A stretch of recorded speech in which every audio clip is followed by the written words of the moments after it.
मेरो युट्युबमा परिवार नियोजन सम्बन्धीका अस्थायी साधनहरूको भिडियोहरू यहाँहरूले मन पराइरहनु भएको छ। इकोन अनि त्यस्तै गरिकन निलोकन व्हाइट परिवार नियोजनका अस्थायी साधन थाई साधन सम्बन्धी भिडियोहरू यहाँहरूले मन पराइरहनु भएको छ।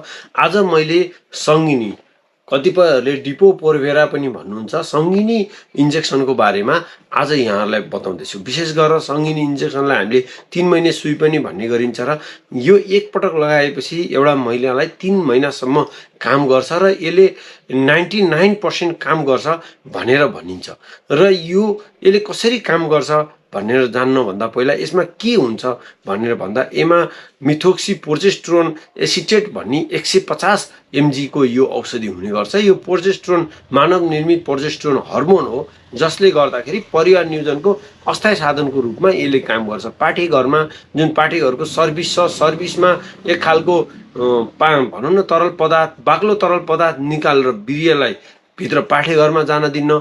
पाठेघरको भित्तालाई यसले बाक्लो गराएर त्यहाँ वीर्यहरू भित्र गए पनि बच्चा बस्ने कन्डिसन यसले हुन दिन्न, फेभरेबल कन्डिसन हुन दिन्न। र ओभ्युल्युसन भनेको ओभमलाई अन्डालाई फुट्न दिन्न र अन्डा नफुटेपछि र अन्डा नफुटेपछि प्रेग्नेन्सी हुने कुरो भने। यसरी 3 किसिमले यसले काम गर्छ सर्टकटमा, छोटकरीमा भन्दाखेरि।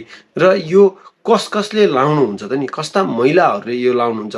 यो विवाहित, अविवाहित र बच्चा पाएका महिलाहरू सम्पूर्णहरूले लाउनुहुन्छ। र यदि सुत्केरी आमाहरू, जो दुध खुवाउने आमाहरू हुनुहुन्छ, उहाँहरूले लाउन खोज्नु भएको छ भने 6 हप्तापछि उहाँहरूले यो इन्जेक्सन लाउन सक्नुहुन्छ। विशेष गरेर यो कहाँ लगाइन्छ भन्ने कुराहरूमा पनि कतिपय यहाँ विवाद हुनसक्छ। विशेष गरेर यसलाई चाहिँ पाखुरामा लाउँदाखेरि बढी सेफ हुने गर्छ, किन भन्दा यो आस्ते आस्ते घुलिने खालको इन्जेक्सन हो। लाउने बित्तिकै सम्पूर्ण शरीरमा घुल्ने होइन। त्यसले गर्दाखेरि यहाँहरूले कहीँ कतै दुख्छ भनेर फिलाहरूतिर पनि लाउन रिक्वेस्ट गरेको हामी देख्छौँ। फिलाहरूतिर नलाइकन यसलाई सिधै पाखुरामा लाउनु भयो भने यसको काम गर्ने क्षमता एकदम नै बढिरहने गर्छ।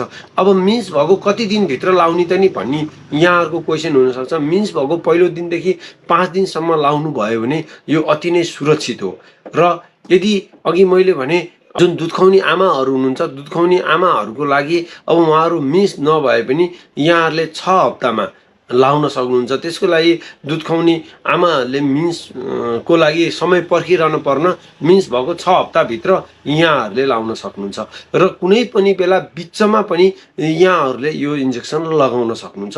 र यसरी यहाँहरूले कुनै पनि बेला बिचमा इन्जेक्सन लाउँदाखेरि यहाँहरूले के गर्न सक्नुहुन्छ भन्दाखेरि 10 दिनको लागि ब्याकअप पुरुष प्रयोग्य साधनहरू यहाँहरूले प्रयोग गर्न सक्नुहुन्छ। नत्र भने अहिले इमर्जेन्सी कन्ट्रासेप्टिभ जुन पिल्स छ, इमर्जेन्सी कन्ट्रासेप्टिभ पिल्सलाई पनि खानुहुन्छ भनिएको छ। तर इमर्जेन्सी कन्ट्रासेप्टिभको बढी साइड इफेक्ट हुने भएका कारणले गर्दाखेरि यहाँहरूले पुरुष प्रयोग्य कन्डमहरूलाई चाहिँ यहाँहरूले प्रयोग गर्न सक्नुहुन्छ। र यी कन्डिसनहरूमा यहाँहरूले सङ्गिनी लाउन सक्नुहुन्छ। अब 7 दिनमा लाउन सक्छन् कि सक्दैनन् भन्ने यहाँहरूको क्वेसन हुनसक्छ। 7 दिनमा पनि यहाँहरूले लाउन सक्नुहुन्छ। र कस्ता बिरामीहरूले नलाउने त नि सङ्गिनी सुई, कस्ता बिरामीहरूले नलाउने? विशेष गरेर धेरै 70 kg भन्दा माथि भएकाहरूलाई अलिकति यसको 70 kg भन्दा माथिहरूले अलिक नलाउनु भनेर भन्ने गरिन्छ। र उच्च रक्तचाप, जसलाई हाई ब्लड प्रेसर भएको छ र हाई ब्लड प्रेसर भएकाहरूलाई यो लाउनुहुन्न भनेर भन्ने गरिन्छ। त्यस्तै गरी यदि यहाँहरूको बच्चा भएको शङ्का छ, पेटमा बच्चा भएको शङ्का छ भने पेटमा बच्चा भएका महिलाहरूले लाउनुहुन्न। र यदि यहाँहरू अब छिटै नै 6 महिनाभित्रै बेबीको प्लान गर्दै हुनुहुन्छ, बच्चाको लागि प्लान गर्दै हुनुहुन्छ भने सर्ट टर्मको लागि यो नलगाउनु होला। अलि यहाँहरूको 3-4 वर्ष पछि बच्चाको प्लान छ भने यो इन्जेक्सन लाउनु होला। किन भन्दा यो इन्जेक्सन लगाएको 6 महिनासम्म चाहिँ बेबी प्लान गर्न नहुने भएको कारणले 3 महिना सुई लाउने, 3 महिनापछि तुरुन्तै चाहिँ बेबीको प्लान यहाँहरूले गर्दै हुनुहुन्छ नि यो अलिकति नमिल्ने हुन्छ। त्यसले गर्दाखेरि यहाँहरूले अब त्यस्तो बेलामा यहाँहरूले यो सुई नलाउनु होला। अब ब्रेस्ट क्यान्सरहरू छ, त्यस्ता खालका समस्याहरू छ भने ती महिलाहरूलाई चाहिँ यो सुई लाउनुहुन्न, याद गर्नु होला। त्यस्तै गरिकन अरू विविध क्यान्सरहरू छ भने पनि त्यो लगाउनको लागि अलिकति विचार गर्नु होला। र यो जुन मेथोक्सी प्रोजेस्टेरोन जुन हर्मोन छ, प्रोजेस्टेरोन हर्मोनको यदि यहाँहरूलाई एलर्जी छ, कुनै अरू बेला पनि यदि यो हर्मोन लगाउँदाखेरि अथवा यो हर्मोनसँग यहाँहरूको सम्पर्क हुँदाखेरि एलर्जी भएको छ, यो हर्मोनबाट एलर्जी छ भने त्यस्ता महिलाहरूले यो लगाउनुहुन्न।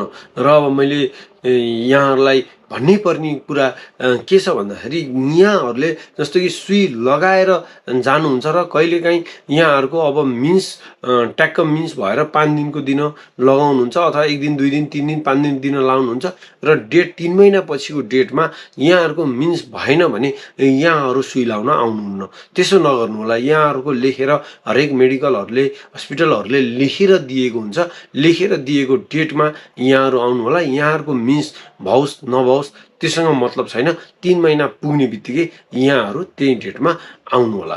र यसका साइड इफेक्टहरू, अब यो सङ्गिनी इन्जेक्सनका नि केही साइड इफेक्टहरू छन्, त्यस्ता के साइड इफेक्टहरू हुन सक्छ त नि भनेर यसलाई हेर्दाखेरि अब यसको खासै धेरै साइड इफेक्टहरू हुन्न भन्ने गरिन्छ। तर पनि साइड इफेक्ट भनेपछि धेरैको चासो हुन्छ। विशेष गरेर अब यो सुई लगाइसकेपछि कतिपयहरूलाई अब यो धेरै ब्लिडिङ हुने र कतिपयहरूको यो महिनावारीको बेलामा यो ढाड पेटहरू दुख्ने र महिनावारीको बेलामा धेरै ब्लिडिङ हुने पनि यो सङ्गिनी सुई लगाइदियौँ भने त्यो खालको रोग पनि ठिक पार्ने गर्छ, त्यो खालको समस्या पनि ठिक पार्ने पर्छ सङ्गिनी सुईले। तर यसको फेरि साइड इफेक्ट भनेको के छ भन्दा कहिलेकाहीँ स्पोट ब्लिडिङ हुने। अब भनौँ न आज मिन्स भयो, 1-2 थोपा देखियो, 3-4 दिनपछि 1-2 थोपा देखियो, अलि फेरि 5-7 दिन 10 दिनपछि 3-4 थोपा देखियो, त्यो महिनैभरि अलिकति थोपा 1-2 थोपा देखिरहने यस्तो खालको चाहिँ प्रब्लम हुनसक्छ। तर कसैलाई चाहिँ एकदमै धेरै नै ब्लिडिङ हुने, एकदमै ब्लिडिङ हुने, रगत बग्ने खालको समस्याहरू हुनसक्छ।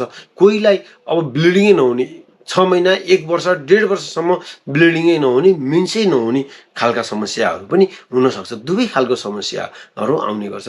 त्यस्तै गरिकन अब ढाडहरू दुख्ने, फेरि अलिकति ढाडहरू जुन पेल्भिक बोनहरू भन्छ हामी, यो पछाडिका ढाडहरू दुख्ने, खुट्टाका ढाडहरू दुख्ने, जोड्नीहरू दुख्ने, अलिकति अब वाक लागे जस्तो गर्ने, अलिकति रिङाटा लागे जस्तो गर्ने, अब छातीहरू अलिक चर्के जस्तो गर्ने, छातीहरू अलिक भारी भए जस्तो गर्ने जस्ता साइड इफेक्टहरू। कसैको अब कालो पोतोहरू, फेसमा कालो पोतोहरू आउने, कसैको अलिकति पेटको साइज अलिकति तल्लो पेट भनौँ न पेट अलिकति ठुलो भएको हुने र कोही महिलाहरू मोटाएर जाने र कोही अलिक दुब्लाएर जाने। कुनै केस अलिक बढी हुन्छ, धेरैजना मोटाएर जानुहुन्छ र कोही कसै दुब्लाएर पनि जाने गर्नुहुन्छ। यस्ता खालका साइड इफेक्टहरू चाहिँ हुने गर्छन्।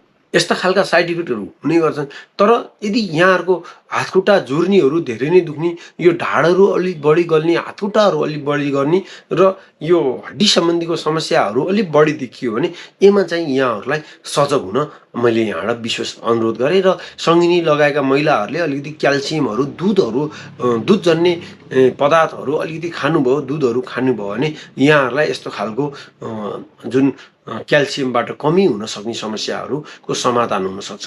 र एकदम अर्को एउटा युज भनेको यो कतिपय महिलाहरू महिनावारी रोकिने बेलामा धेरै ब्लिडिङ हुने खालको एउटा प्रब्लम हुने गर्छ। उहाँहरूलाई महिनावारी जब महिलाहरूको रोकिने गर्छ, त्यस्तो बेलामा पनि महिनावारी जब रोकिने बेला भयो तरको ब्लिडिङ अलिक बढी भएको छ भने त्यस्तो बेलामा पनि यो औषधि, यो सङ्गिनी इन्जेक्सन लगाएको हामी देख्न पाउँछौँ।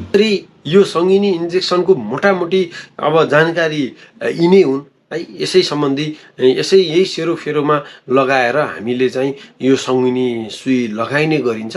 र यसमा अब यहाँहरूलाई आजको यो सङ्गिनी इन्जेक्सन सम्बन्धीको भिडियो कस्तो लाग्यो?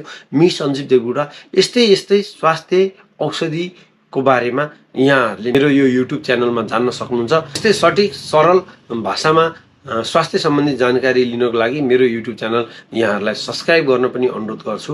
र आजलाई बिदा हुन्छु। भोलि फेरि यस्तै भिडियोको लागि प्रतीक्षा गर्नुहोला। केही कमेन्ट छ भने कमेन्ट छोड्नुहोला। Bye bye.